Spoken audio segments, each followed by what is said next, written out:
My name is Engin Celikbas. I'm the Managing Director and one of the partners of Kessels Kramer, a communications company in Amsterdam and London.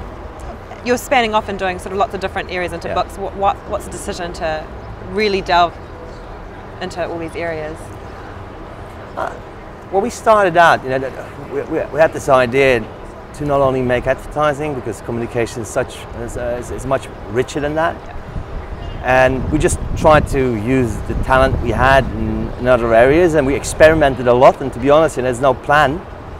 Yeah. There's just love for things. Like there's a lot of people in the company love photography, so we ended up publishing a lot of photography books. Yeah. We were asked to work with a Dutch design collective to design furniture. So we did furniture. We love football, like European football, the real football. Yeah. So we made a documentary about the worst teams in the world. Right. A lot of the stuff we do is, as I said, is unplanned, but comes from an interest in the subject. Actually, you mentioned to me that you particularly like, in terms of successful or effective advertising campaigns, you like the Steinlager one that's coming from New Zealand. Why? What makes this such a great campaign? Because it's just off, isn't it? It's not your traditional beer advertising. Yeah. I think it has an extremely original angle, and that's why I like it. And it's funny, it's engaging. It doesn't talk about the product that much, so it's not your average product porn where you see the beer being tapped and people loving it. I think I must say, what I like about it also is I admire the client for approving something like that, and I think I admire Droga as an agency a lot as well. So I think they tend to do stuff like this a lot. And, yeah. So you think going away from the norm and doing something that is, in a way, a more effective way to reach people is to, I guess, disrupt? Well, not always, right. But sometimes, yeah. Yeah. If you have a great product, which sells itself, you don't have to do that. Mm. But beer is beer, isn't it? At the end. So how do you create loyalty for a product which is pretty mundane at the end? Yeah. It's available everywhere in hundreds of brands. So in order to stand out in a cluttered market like that, you probably have to do something which is a bit off. Yeah. And actually relating to that, you have done a campaign for the hotel, the Hans Brinker, and which is, you're basically promoting it as a bit of a shithole of a hotel. Is that correct? And it's been proved successful, right? It's the worst hotel in the world. And I've stayed there, so I can actually say that. It is absolutely the shittiest hotel you would ever stay. And it's true, because what happened is that when we got the assignment to work on it, we went and we stayed there. What every normal person would do if they have to work for a hotel to kind of understand the brand is about them. And we seriously could not find any positive angle on that hotel. So instead of despairing, we actually kind of embraced this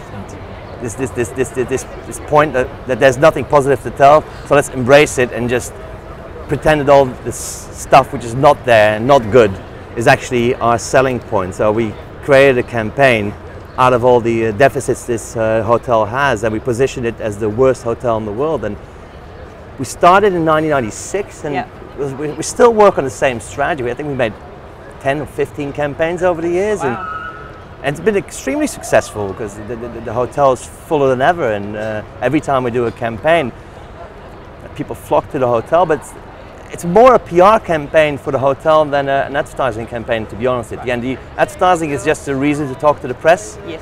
Because they have a relatively small budget, and the people who stay there come from all over the world. So it's very hard for them to buy media in all these countries. What we do is we make weird stuff, true stuff, but weird in its form and content, and then we send it to the press, and normally the press picks it up and they write about it. So they do interviews in the hotel, they publish the work, and the hotel became famous because of the publications around the advertising. Right. And so when you proposed the idea, when you said, well, we're going to actually promote the crap parts of your business, were they receptive, or were they like, oh, hold on? The owner is brilliant. All right. The owner is like the embodiment of the hotel. And what I like about him, his name is Rob, he said, thanks to the campaign, I don't have any complaints anymore, because people know what they're getting into. So there's no reason to complain. If you get into it, if you stay there, you know what you're up against. And and as I said, it's ugly. It's ugly. It's not good, no, and dirty. it's all free information everywhere. How has social media changed your work? You know, for the good and the bad. Social media has changed the way clients look at the industry, I think. You know, for them it's almost like this, it's almost like nirvana, where you can reach millions of people without buying media. So it's like a low-cost way of reaching a big audience. And obviously that's not the case. At the end, you know, it's still about, you need to still create a subject which is interesting enough to be talked about. And to be honest, nobody has the magic formula for social media. So I think as I said, it has changed clients' perspective. So what tends to happen now is that you get smaller budgets and they say, "Oh, solve it with social."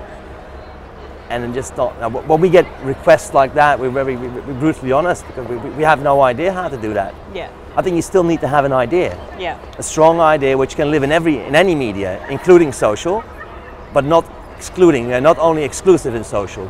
What was the decision to break off and start your own agency? I started at DDB, and DDB, I must say, within the traditional multinational agencies, it is my favorite agency, also because of the founder, Bill Birnbach, is basically the founder of modern advertising as we know it. It's a really, really great company. I got a lot of opportunities there, but Johan and Eric, the founders of Kessler Kramer, they were friends, and they'd approached me a few times to come and join them in the early days, and I kind of was hesitant because they're friends. But at one point, I felt it was time to change and talk to them again, and I just liked the idea of being more the master of your own destiny. And if you work in a big corporation, obviously there's a lot of financial pressure to deliver certain results. It's not always about the work, and I think with our company, it's always about the work, because you know, at the end, you know, we decide what we make in a way, and at one point, enough is enough, and we need to. And what fulfills us more than money still is the work, and the quality of the work, and the experiences involved in creating that work. And the fact that you can decide on important issues like that kind of was for me the reason to switch.